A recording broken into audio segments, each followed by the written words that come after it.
പ്രിയപ്പെട്ട മുഅ്മിനീങ്ങളെ, വിശുദ്ധമായ റമദാൻ മാസത്തിന്റെ 13ാമത്തെ ദിവസത്തിലാണ് നമ്മളുള്ളത്. ഇനി 14, 15 ദിവസങ്ങളൊക്കെ വരുന്നു.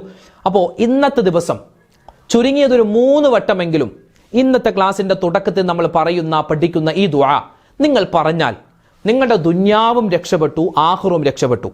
എങ്ങനെയാണ് ദുന്യാവ് രക്ഷപ്പെടുക, എങ്ങനെയാണ് ആഖിറം രക്ഷപ്പെടുക? അതായത് ഈ ദുആ എങ്ങനെ പറയണം, ഈ ദുആഇന്റെ അർത്ഥം എന്താണ്, ഈ ദുആ പറഞ്ഞാലുള്ള നേട്ടം എന്താണ്, വിശദമായി ഇന്ന് പഠിക്കാൻ പോകുന്ന ദുആഇനെ പറ്റി നമുക്കറിയാം. കൂട്ടത്തിൽ നമ്മളൊക്കെ പരലോകത്ത് ചെല്ലുമ്പോൾ ഒരു വിചാരണയും ഇല്ലാതെ സ്വർഗത്തിൽ കടക്കാൻ ആഗ്രഹിക്കുന്നവരല്ലേ?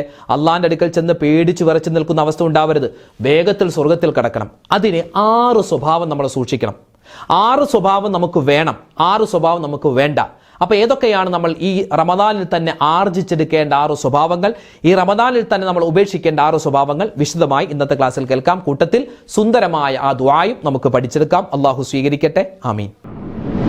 അസ്സലാമു അലൈക്കും വറഹ്മത്തുള്ളാഹി വബറകാതുഹു. ബിസ്മില്ലാഹി വൽഹംദുലില്ലാഹ് വസ്സലാത്തു വസ്സലാമു അലാ റസൂലില്ലാഹി വഅലാ ആലിഹി വസ്വഹ്ബിഹി അജ്മഈൻ അൽ ഫായിസീന ബിറിദല്ലാഹി അമ്മാ ബഅദ്. ബഹുമാന സ്നേഹം നിറഞ്ഞ മുഅ്മിനീങ്ങളെ, അല്ലാഹു റബ്ബുൽ ഇസ്സത്ത് നമ്മുടെ എല്ലാവരുടെയും ഹലാലായ മുറാദുകൾ ഹാസിലാക്കി തരുമാറാവട്ടെ. നമുക്കൊക്കെ ജീവിതത്തിൽ ഒരുപാട് വിഷമങ്ങളും പ്രയാസങ്ങളും, നമ്മുടെ മനസ്സിലൊക്കെ ഒരുപാട് ഹലാലായ മുറാദുകളൊക്കെ ഉണ്ട്. അല്ലാഹു തആല എല്ലാ നല്ല ഉദ്ദേശങ്ങളും അള്ളാഹു സഫലീകരിച്ച് തരുകയും എല്ലാ വേദനകളും വിഷമങ്ങളും നമ്മളോട് ദുആ കൊണ്ട് വസിയത്തായി ഒരുപാട് അനവധി ആളുകളാണ് ഒരുപാട് കാര്യങ്ങൾ ഏൽപ്പിച്ചിട്ടുള്ളത്. എല്ലാവർക്കും വേണ്ടി നമ്മൾ ദുആരക്കും. അള്ളാഹു തആല നമ്മുടെ എല്ലാവരുടെയും എല്ലാ പ്രതിസന്ധികൾക്കും പരിഹാരം നൽകട്ടെ. പ്രത്യേകിച്ച് നമ്മുടെ പ്രവാസികളായ സഹോദരിമാര്, സഹോദരങ്ങളൊക്കെ അവരൊക്കെ വലിയ സങ്കടത്തിലാണ്, വലിയ ദുഃഖത്തിലാണ്, വലിയ പ്രയാസത്തിലാണ്. അള്ളാഹു റബ്ബുൽ ഇസ്സത്ത് അവർക്കൊക്കെ വലിയ സമാധാനം കൊടുക്കട്ടെ. ശാന്തിയും വലിയ രൂപത്തിലുള്ള വിജയവും അള്ളാഹു താല മുസ്ലിം ഉമ്മത്തിന് നൽകുമാറാവട്ടെ. അള്ളാഹു താല നമ്മുടെ ശത്രുക്കളുടെ ശക്തിയെ ക്ഷയിപ്പിച്ച് കളയുകയും മുസ്ലിം ഉമ്മത്തിന് ഇസ്സത്തോടുകൂടി ജീവിക്കാനുള്ള വലിയ അവസരം അള്ളാഹു താല നൽകട്ടെ. ആമീൻ യാ റബ്ബൽ ആലമീൻ. പ്രിയപ്പെട്ട മുഅ്മിനീങ്ങളെ, വിശുദ്ധമായ റമദാൻ, ആ റമദാനിൻ്റെ 2ാമത്തെ പത്തിലേക്ക് നമ്മൾ പ്രവേശിച്ചിരിക്കുകയാണ്. 2ാമത്തെ പത്തിലെ ഇന്നിപ്പോൾ 13ാമത്തെ ദിവസമാണ്. ഇന്നത്തെ മഗ്‌രിബോടുകൂടി 14ാം രാവ്, പിന്നെ 15ാം രാവ്, 16ാം രാവൊക്കെ ഇങ്ങനെ വന്നുകൊണ്ടിരിക്കുകയാണ്. ഈ പ്രാവശ്യത്തെ ബദരീങ്ങളുടെ ആണ്ട് അതെന്നാണ് ഉസ്താദ് എന്ന് പലരും ചോദിച്ചു. 2026 ആണ്ട് വരുന്നത് ഇന്നിപ്പോൾ ചൊവ്വാഴ്ചയാണ് അല്ലേ? ഇന്ന് ചൊവ്വ, നാളെ ബുധൻ, പിന്നെ വ്യാഴം. ഈ വരുന്ന വെള്ളിയാഴ്ച റമദാനിലെ 3ാമത്തെ വെള്ളിയാഴ്ച ദിനമാണ്. ആ വെള്ളിയാഴ്ച മഗ്‌രിബോടുകൂടിയാണ് ഈ വർഷത്തെ 17ാം രാവ്, അതായത് ലൈലത്തുൽ ഖദറിനെ പ്രതീക്ഷിക്കേണ്ട രാവാണ്. ബദരീങ്ങളുടെ ആണ്ട് രാവാണ്. ബദർ യുദ്ധം നടന്ന ആ ഒരു രാവാണ്. അൽഹംദുലില്ലാഹ്, അല്ലാഹു തആല ആ ഒരു സമയത്ത് നമ്മുടെ പള്ളികളിലും നമ്മുടെ വീടുകളിലൊക്കെ ഒരുപാട് മൗലിദ് പാരായണവും അതുപോലെ തന്നെ ബദരീങ്ങളെ അനുസ്മരിക്കലും ഒക്കെ ഉണ്ടാകും. അവർക്ക് വേണ്ടി യാസീൻ ഓതുക ഒക്കെ ഉണ്ടാകും. അല്ലാഹു തആല അവരോടൊപ്പം നമ്മളെയും സ്വർഗത്തിൽ ചേർത്ത് അനുഗ്രഹിക്കട്ടെ. ആമീൻ യാ റബ്ബൽ ആലമീൻ. പ്രിയപ്പെട്ടവരെ, വിശുദ്ധമായ റമദാനിൻ്റെ 2ാമത്തെ പത്തിലെ സുന്ദരമായ ഒരു രാവിലേക്ക് നമ്മൾ കടക്കാൻ ഒരുങ്ങുകയാണ്. ഇപ്പോൾ അല്ലാഹുമ്മ ഗ്ഫിർലി ദുനൂബി യാ റബ്ബൽ ആലമീൻ എന്ന ദുആ നമ്മൾ ഒരുപാട് വട്ടം അധികരിപ്പിക്കുക. അത് അള്ളാഹുവിൻ്റെ മഗ്ഫിറത്ത് കിട്ടുന്നവരുടെ കൂട്ടത്തിൽ ഉൾപ്പെടാൻ മാത്രമല്ല, നമുക്കൊക്കെ ആഖിറത്തിൽ വിജയിക്കണം അല്ലേ? ഒരു മനുഷ്യൻ അവൻ ദുന്യാവിൽ മാത്രമല്ല നാളെ ആഖിറത്തിൽ വിജയിക്കണം. നമ്മളൊക്കെ മുസ്ലിമീങ്ങളായി നമ്മൾ ആഖിറത്തിൽ വിജയിക്കാനാണ് ഈ പെടാപ്പാട് പെടുന്നത് അല്ലേ? ഇവിടെ നോമ്പ് പിടിക്കുന്നത്, നിസ്കരിക്കുന്നതൊക്കെ എന്തിനാ? ഇവിടെ വിജയിക്കാൻ വേണ്ടിയല്ല, ആഖിറത്തിൽ വിജയിക്കാൻ വേണ്ടിയാണ്. നബി സല്ലല്ലാഹു അലൈഹി വസല്ലമ തങ്ങളുടെ കരുണയും നബിതങ്ങളുടെ ശഫാഅത്തും അള്ളാഹുവിൻ്റെ കരുണയും, ഈ 2 കാര്യങ്ങൾ കൊണ്ടാണ് നമുക്ക് രക്ഷപ്പെടാൻ പറ്റുക. നമ്മളീ പിടിക്കുന്ന നോമ്പില്ലേ, ഈ നോമ്പ് കൊണ്ട് നമുക്ക് സ്വർഗത്തിൽ കിടക്കാൻ പറ്റൂല. ഈ നിസ്കാരം കൊണ്ട് അള്ളാഹുവിൻ്റെ അടുക്കൽ നിന്നും നമുക്ക് സ്വർഗം കിട്ടൂല. ഇതൊക്കെ അള്ളാഹു താല നമ്മളോട് ചെയ്യണമെന്ന് പറഞ്ഞ കാര്യമാണ്, അതുകൊണ്ട് നമ്മൾ ചെയ്യുന്നു. എന്നാൽ അള്ളാഹുവിൻ്റെ സ്വർഗം കിട്ടാൻ അതെന്താണ്? 2 കാര്യം. ഒന്ന് അള്ളാഹുവിൻ്റെ കരുണയാണ്. ആ കരുണയെ ചോദിക്കുന്ന 10 ദിവസങ്ങൾ നമ്മളിൽ നിന്നും കടന്നുപോയി അല്ലെ? അല്ലാഹുമ്മ അർഹംനി യാ അർഹമർ റഹീമീൻ എന്ന ആ ഒരു സുന്ദരമായ ദുആ നമ്മൾ പറയുമായിരുന്നു. ആ ഒരു ദിവസങ്ങളൊക്കെ കഴിഞ്ഞുപോയി. അള്ളാഹുവിൻ്റെ കരുണ കൊണ്ട് മാത്രമാണ് നമുക്ക് ആഖിറത്തിൽ വിജയിക്കാൻ പറ്റുക. അള്ളാഹുവിൻ്റെ കരുണയെ നമ്മൾ ചോദിച്ചു, പടച്ചവൻ അവൻ്റെ കരുണ നമുക്ക് തരട്ടെ അല്ലേ? അള്ളാഹുവിൻ്റെ ആ ഒരു റഹ്മത്ത് കൊണ്ടാണ് നമുക്ക് അവിടെ രക്ഷപ്പെടാൻ പറ്റുക. അള്ളാഹിൻ്റെ റസൂലിൻ്റെ ഒരു ഹദീസ് ഉണ്ടല്ലോ, അള്ളാഹ്ക്ക് 100 കാരുണ്യമുണ്ട്, അതിൽ 99 കാരുണ്യവും പടച്ചവൻ അവിടെ പിടിച്ചു വെച്ചിരിക്കുകയാണ്. ബാക്കി 1% കരുണയാണ് അള്ളാഹു താല ഭൂമി ലോകത്തുള്ള മുഴുവൻ വസ്തുക്കൾക്കായിട്ടും അള്ളാഹു താല വീതിച്ചു കൊടുത്തിട്ടുള്ളത്. അപ്പോൾ നാളെ ആഖിറത്തിൽ നമുക്ക് കരുണ കിട്ടണം. അപ്പോൾ അള്ളാഹുവിൻ്റെ കരുണയാണ് ഒന്നാമതായി നമുക്ക് ആഖിറത്തിൽ വിജയിക്കാൻ വേണ്ടത്. 2ാമത്തെ കാര്യം എന്ന് പറഞ്ഞാൽ മുത്തുനബി സല്ലല്ലാഹു അലൈഹി വസല്ലമ തങ്ങളുടെ ശഫാഅത്താണ്. ആ ഷഫാഅത്ത് കിട്ടണമെങ്കിൽ ധാരാളമായി നമ്മൾ സ്വലാത്ത് അധികരിപ്പിക്കണം. പ്രത്യേകിച്ച് ഈ പുണ്യമായ റമദാൻ മാസത്തിലും ഒരുപാട് കണ്ട് നമ്മൾ ഷഫാഅത്ത് ചോദിക്കണം. അല്ലാഹു തആല നബി തങ്ങളുടെ ഷഫാഅത്തും അള്ളാഹുവിൻ്റെ കരുണയും കിട്ടുന്ന ഭാഗ്യവാന്മാരിൽ, കിട്ടുന്ന ഭാഗ്യവതികളിൽ നമ്മളെ പടച്ചവൻ ഉൾപ്പെടുത്തി അനുഗ്രഹിക്കുമാറാവട്ടെ. ആമീൻ യാ റബ്ബൽ ആലമീൻ. നമ്മളെല്ലാവരും ഉള്ളത് മഗ്ഫിറത്തിന്റെ പത്തിലാണ്. ഇനി നമ്മളിലേക്ക് കടന്നു വരുന്നത് അള്ളാഹുവിൻ്റെ സ്വർഗപ്രവേശനം ചോദിക്കേണ്ട, നരകമോചനം ചോദിക്കേണ്ട 10 ദിവസങ്ങളൊക്കെയാണ്. ഇന്നിപ്പോ റമദാൻ 13 ഇന്നത്തെ ദിവസം സ്പെഷ്യലായി നമ്മൾ പറഞ്ഞിരിക്കേണ്ട ഒരു ദുആ മഹാന്മാരായ ഉലമാക്കൾ നമുക്ക് പഠിപ്പിച്ചു തരുന്നു. ഏതാണ് ആ ദുആ? നിങ്ങൾക്ക് സ്ക്രീനിൽ കാണാം.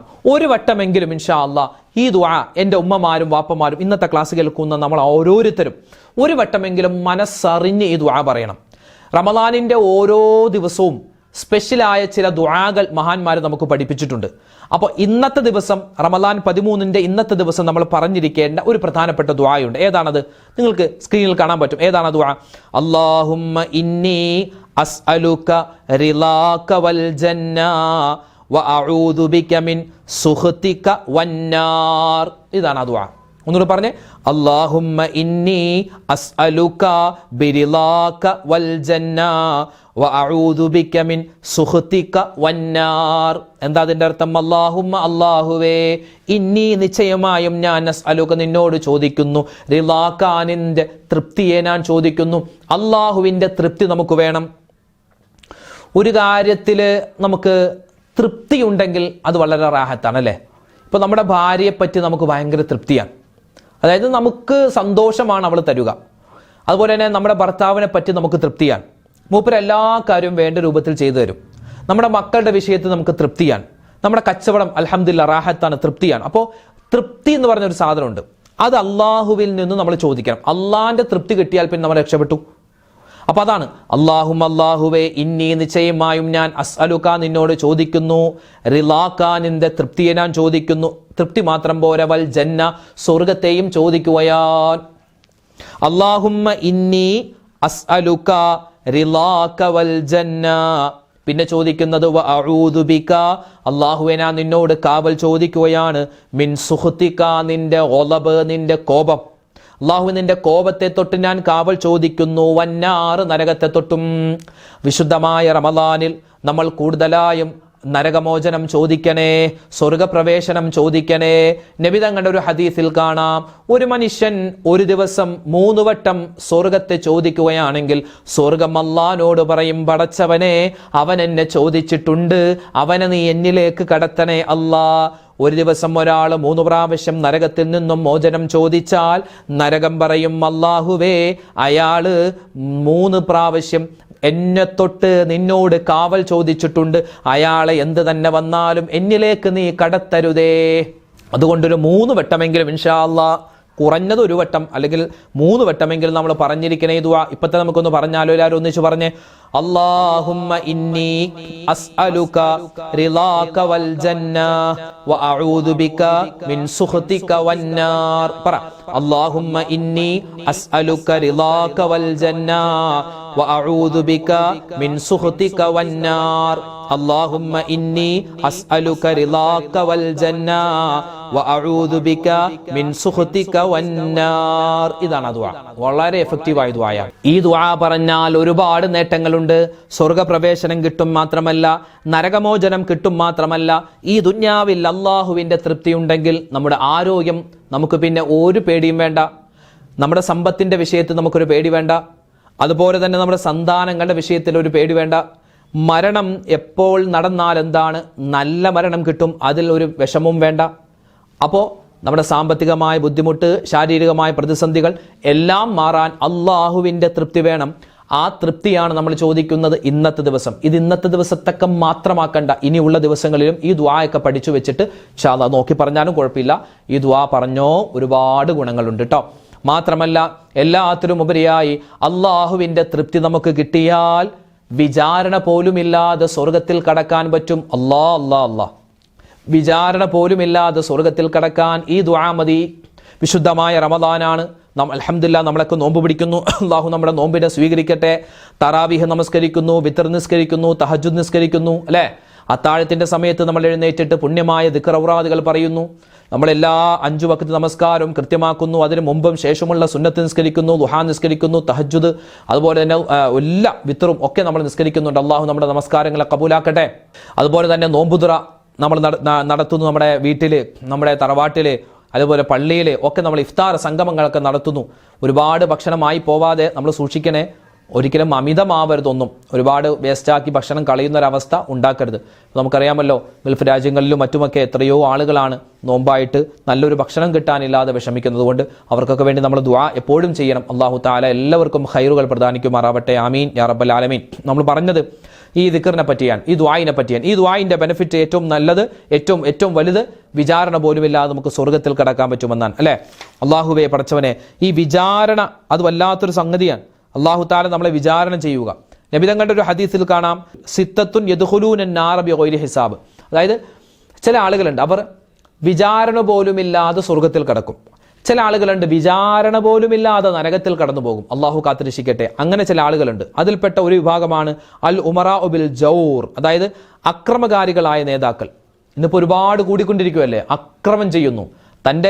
തൻ്റെ കീഴിലുള്ള ജനതയോട്, മറ്റുള്ള രാജ്യത്തോടൊക്കെ അക്രമം ചെയ്യുന്നവർ, അനീതി ചെയ്യുന്നവർ, അധർമ്മം ചെയ്യുന്നവർ, അവരൊക്കെ ആരാണ്? വിചാരണ പോലുമില്ലാതെ നരകത്തിൽ കടക്കുമെന്നാണ്. അള്ളാഹു നമ്മളെ കാത്തിരക്ഷിക്കട്ടെ. രണ്ടാമത്തേത് വൽ അറബുൽ അസബിയ, വർഗീയത കാണിക്കുന്നവർ. അത് വർഗീയത പല രൂപത്തിലുണ്ട്. ഇപ്പോൾ 5 മക്കളുണ്ടെങ്കിൽ ഒരു മകനോട് മാത്രം ഭയങ്കര ഇഷ്ടം, 4 പെൺമക്കളുള്ള ഒരു വാപ്പ ഉമ്മ, രണ്ടാമത്തെ മോളോട് മാത്രം ഭയങ്കര ഇഷ്ടം, അവൾക്ക് വേണ്ടി വീട് എഴുതി കൊടുക്കുന്നു, അവരുടെ മക്കൾക്ക് വേണ്ടി എല്ലാം ചെയ്തു കൊടുക്കുന്നു. ബാക്കി മൂത്ത മോളാവട്ടെ, ഇളയ മക്കളാവട്ടെ, അവരൊക്കെ കാണുമ്പോൾ ദേഷ്യം, അവരെ ശപിക്കുന്നു, അവരെ വഴക്ക് പറയുന്നു. അവരെന്ത് ചെയ്തു കൊടുത്താലും അതിന് നന്ദി കാണിക്കില്ല. അതായത് അവരെന്ത് ചെയ്തു കൊടുത്താലും ഒന്നുമല്ല. എന്നാൽ ഈ രണ്ടാമത്തെ മകൾ എന്തെങ്കിലും ഒരു രൂപ കൊടുത്താൽ തന്നെ അത് വലിയ ആനക്കാരുമായിട്ട് പറയുന്നു. അങ്ങനെ ചില മോശപ്പെട്ട, വളരെ വൃത്തികെട്ട ചില സ്വഭാവമുള്ള ചില വാപ്പായും ഉമ്മായും ഉണ്ട്. ചിലപ്പോൾ മൂത്ത മോനോട് ഭയങ്കര ഇഷ്ടം, അല്ലെങ്കിൽ ഏറ്റവും ഇളയ മോനോട് ഭയങ്കര ഇഷ്ടം, അല്ലെങ്കിൽ മരുമക്കൾക്കിടയിൽ ഏറ്റവും ഇളയ മരുമോളെ ഭയങ്കര ഇഷ്ടം, ഏറ്റവും മൂത്ത മരുമോളെ ഭയങ്കര ഇഷ്ടം. അങ്ങനെ ഈ മക്കൾക്കിടയിലും മരുമക്കൾക്കിടയിലൊക്കെ ഈ വർഗീയത കാണിക്കുന്ന, ഒരു വേർതിരിവ് കാണിക്കുന്ന ചില വാപ്പാമാരും ഉമ്മാമാരുണ്ട്. വളരെ കഷ്ടമാണ് നിങ്ങളുടെ കാര്യം. അള്ളാഹിന്റെ റസൂൽ പറഞ്ഞല്ലോ, ഒരു വിചാരണ പോലും വേണ്ടടോ, നീയൊക്കെ നരകത്തിലാണ്. അള്ളാഹു കാത്തിരക്ഷിക്കട്ടെ. അങ്ങനത്തെ മോശപ്പെട്ട സ്വഭാവമുള്ള ഏതെങ്കിലും വാപ്പായോ ഉമ്മായോ എൻ്റെ ഈ ശബ്ദം കേൾക്കുന്നുണ്ടെങ്കിൽ ഇപ്പോഴേ സൂക്ഷിച്ചോ, നരകത്തെ സൂക്ഷിച്ചോ. ബാക്കിയുള്ള മക്കള് അതൊക്കെ നിങ്ങളുടെ വയറ്റിൽ പറഞ്ഞവരല്ലേ, നിങ്ങളുടെ ഉപ്പും ചോറും തിന്ന് വളർന്നവരല്ലേ. അത് ഒരു കാര്യമില്ല, അവരെന്ത് ചെയ്താലും കുറ്റമാണ്. അങ്ങനെ എത്രയോ സഹോദരന്മാർ പരാതി പറഞ്ഞിട്ടുണ്ട്. എത്രയോ മക്കൾ വന്നിട്ട് വലിയ പരിഭവം പറഞ്ഞിട്ടുണ്ട്, വാപ്പാക്ക് എന്നെ ഇഷ്ടമല്ല, ഉമ്മാക്ക് എന്നെ ഇഷ്ടമല്ല. നമ്മൾ എന്ത് ചെയ്തു കൊടുത്താലും അതിനൊക്കെ കുറ്റം കണ്ടുപിടിക്കുന്നു. ഈ മക്കളോട് മാത്രം, മക്കളെ നിങ്ങൾ മാതാപിതാക്കളോട് പെരുമാറുക എന്ന് പറഞ്ഞാൽ അത് മാത്രമല്ലല്ലോ, ഈ മാതാപിതാക്കൾക്ക് മക്കളോടും ചില കാര്യങ്ങൾ ചെയ്യാനുണ്ട്. അത് ശ്രദ്ധിക്കൂല. ഈ റമദാനിലൊക്കെ മക്കളോടൊക്കെ വേർതിരിവ് കാണിക്കുന്ന വാപ്പായും ഉമ്മായും, നിങ്ങളൊക്കെ വെറുതെ നിസ്കരിക്കുന്നു എന്നല്ല, തലകുത്തി മറിയുന്നു എന്ന് മാത്രമേ പറയാനുള്ളൂ. അതുകൊണ്ട് ആ കാര്യം പ്രത്യേകം ശ്രദ്ധിക്കണേ. മക്കൾക്കിടയിലോ മരുമക്കൾക്കിടയിലോ വേർതിരിവ് കാണിക്കരുത്. അങ്ങനെയുണ്ട് കുറേ വൃത്തികെട്ട സ്വഭാവം കാണിക്കുന്നവർ. ഒരിക്കലും അങ്ങനെ ചെയ്യാൻ പാടില്ല. ഞാൻ ഈ ഭാഷയൊക്കെ ഇവിടെ പറയാൻ പറ്റുമെന്ന് അറിയില്ല, എന്നാലും പറഞ്ഞു പോവുകയാണ്. കാരണം ഓരോരുത്തരൊക്കെ ഫോൺ വിളിച്ചിട്ട് ഉസ്താദ് ഭയങ്കര സങ്കടത്തിലാണ്, ഉമ്മ തെറി പറയുകയാണെന്നാണ്. ഉമ്മ തെറി പറയുന്നു, വാപ്പ തെറി പറയുന്നു. നമ്മളൊക്കെ എത്രയോ ക്ലാസ്സുകളിൽ വാപ്പാനെ ഉമ്മാനെയൊക്കെ പൊന്നുപോലെ നോക്കണേ എന്നൊക്കെ പറഞ്ഞിട്ട് ഈ വാപ്പായും ഉമ്മായും തിരിച്ച്, എല്ലാവരും അല്ല കേട്ടോ, ചില ദൂഷിച്ച സ്വഭാവമുള്ള ആളുകളുണ്ട്. അങ്ങനെ ഒരിക്കലും ചെയ്യാൻ പാടില്ല. അവരെ പറ്റിയാണ്, നിങ്ങളെ പറ്റിയാണ് പറഞ്ഞത്. ബിഗൈരി ഹിസാബ്, ഒരു വിചാരണ പോലും ഇല്ലാതെ നേരെ നരകത്തിലേക്ക് വലിച്ചെറിയുമെന്നും. അതുകൊണ്ട് വളരെ സൂക്ഷിച്ചോ.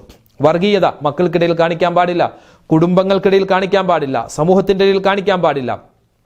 എൻ്റെ പാർട്ടിക്കാരൻ എന്ത് ചെയ്താലും കുഴപ്പമില്ല, മറ്റുള്ള പാർട്ടിക്കാരൻ എന്ത് ചെറിയ തെറ്റ് ചെയ്താൽ അത് ആനക്കാര്യമായിട്ട് കാണിക്കുന്നവരുണ്ട്, ചെയ്യാൻ പാടില്ല. പിന്നെയോ വദ്ദഹാഖീനു ബിൽ കിബർ, അഹങ്കാരികളായ നാട്ടുമൂപ്പന്മാരുണ്ട്. എന്തെങ്കിലും ഒരു സ്ഥാനം കിട്ടിയാൽ, പള്ളി പ്രസിഡന്റ് ആയാൽ, പള്ളി സെക്രട്ടറി ആയാൽ, പഞ്ചായത്ത് മെമ്പർ ആയാൽ, അല്ലെങ്കിൽ വലിയ ചീഫ് ഇമാം ആയാൽ, വലിയ തങ്ങളായാൽ ഭയങ്കര അഹങ്കാരം കാണിക്കുന്നവരുണ്ട്. ഒരിക്കലും അഹങ്കാരം ഒന്നിനും അല്ലെ. അഹങ്കാരികളായ പണ്ഡിതന്മാർ, അഹങ്കാരികളായ ഡോക്ടർമാർ, കലക്ടർമാർ, ടീച്ചർമാർ, അല്ലെ. നബിതങ്ങളുടെ ഹദീസിൽ കാണാം, മിസ്കാൽ ദർറത്തി മിൻ ഖിബർ, അണുമണി തൂക്കം. നമുക്ക് എന്തുണ്ട് അഹങ്കരിക്കാൻ?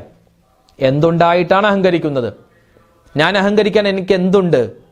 അല്ലേ, എനിക്കെന്തുണ്ട്? ഞാനൊന്ന് ഒരു വയ്യാതായാൽ, കിടന്നുപോയാൽ എനിക്ക് ഭക്ഷണം തരാൻ, എനിക്ക് വെള്ളം തരാൻ മറ്റുള്ളവർ എന്നെ സഹായിക്കണം. എൻ്റെ കാലൊന്ന് വഴുതി പോയാൽ എന്നെ പിടിച്ചെഴുന്നേൽക്കാൻ മറ്റുള്ളവരുടെ സഹായം വേണം. ഹോസ്പിറ്റലിൽ കൊണ്ടുപോയാൽ ഡോക്ടർമാർ എന്നെ പരിചരിച്ചില്ലെങ്കിൽ ഞാൻ അവിടെ വെറും ഒന്നുമില്ലാത്തവനാണ്. അപ്പോൾ അതുകൊണ്ട് എനിക്ക് ഒന്നുമില്ല അഹങ്കരിക്കാൻ, അല്ലേ? ഒന്നുമില്ല അഹങ്കരിക്കാൻ. അള്ളാഹു താല ഒന്ന് വെറുതെ തളർത്തിക്കളഞ്ഞാൽ നമ്മളവിടെ കിടന്നു പോകും. അതുകൊണ്ട് ഞാനും നിങ്ങളൊന്നും അഹങ്കരിക്കാൻ ഒന്നുമില്ല. അഹങ്കാരം വേണ്ട. അതുപോലെ പ്രത്യേകം ശ്രദ്ധിക്കണേ. നാലാമത്തേത് വത്തുജാറു ബിൽ കദിബ്, കള്ളം പറഞ്ഞിട്ട് കച്ചവടം ചെയ്യുന്നവരുണ്ട്, അവരും ശ്രദ്ധിക്കണേ. അത്താജുർ സുദൂഖുൽ അമീൻ, സത്യസന്ധനായ കച്ചവടക്കാരൻ അവൻ ആരാണ്? അവൻ ശുഹദാക്കന്മാരോടൊപ്പമാണ് സ്വർഗത്തിൽ കിടക്കുക, സിദ്ദീഖീങ്ങളോടൊപ്പമാണ് സ്വർഗത്തിൽ കിടക്കുക എന്ന് നബി തങ്ങളുടെ ഹദീസിൽ കാണാം. നാലാമത്തെ വൽ ഉലമാ ബിൽ ഹസദ്, അസൂയുള്ള പണ്ഡിതന്മാർ, എന്നേക്കാൾ വലിയ ശമ്പളം അവനിക്കുണ്ട്, എന്നേക്കാൾ വലിയ ജോലി അവനിക്കുണ്ട്, അല്ലെ? ആളുകൾ അവനെ ബഹുമാനിക്കുന്നു, എന്നെ ബഹുമാനിക്കുന്നില്ല എന്നൊക്കെ പറഞ്ഞ്, അല്ലെ, അസൂയുള്ള പണ്ഡിതന്മാരുണ്ട്. അങ്ങോട്ടും ഇങ്ങോട്ടും ഭയങ്കര അസൂയ, അതും പാടില്ല. ആറാമത്തേത് വൽ അഗ്നിയാ ബിൽ ബുഖൽ, വലിയ സമ്പത്തുണ്ടെങ്കിലും ഈ പിശുക്കത്തരം കാണിക്കുന്ന ഈ സമ്പന്നന്മാരുണ്ട്, പാടില്ല. അപ്പോൾ വിചാരണയില്ലാതെ നരകത്തിൽ കടക്കുന്നവരുണ്ട്. അതുപോലെ തന്നെ ഒരു വിചാരണയും കൂടാതെ സ്വർഗത്തിൽ കടക്കുന്ന ഭാഗ്യവാന്മാരുണ്ട്. അതിൽപ്പെട്ട ഒന്നാമത്തെ ആളാണ് നബി സല്ലല്ലാഹു അലൈഹി വസല്ലമ തങ്ങൾ പറയുന്നു, നിനക്ക് തടഞ്ഞവരെ നീ തടയാതിരിക്കുക. നമുക്കൊന്നും തരൂല, പക്ഷെ നമ്മുടെ കയ്യിൽ എന്തെങ്കിലും ഉണ്ടെങ്കിൽ അങ്ങോട്ട് കൊടുക്കുക. അതെന്താണ്? ആ സ്വഭാവം അല്ലാഹുക്ക് ഇഷ്ടമാണ്. അവരല്ലാഹു താല വിചാരണ പോലുമില്ലാതെ സ്വർഗത്തിൽ കടത്തുന്നതാണ്. രണ്ടാമത്തേത്, ഈ ജീവിതത്തിൽ എന്ത് പ്രയാസം വന്നാലും, എന്ത് രോഗം വന്നാലും, പരീക്ഷണം വന്നാലും അതിലൊക്കെ അൽഹംദുലില്ലാഹ്, അല്ലാഹുവേ ഇത് നീ തന്ന പരീക്ഷണമാണല്ലോ, ഞാൻ ക്ഷമിക്കുകയാണ് റബ്ബേ.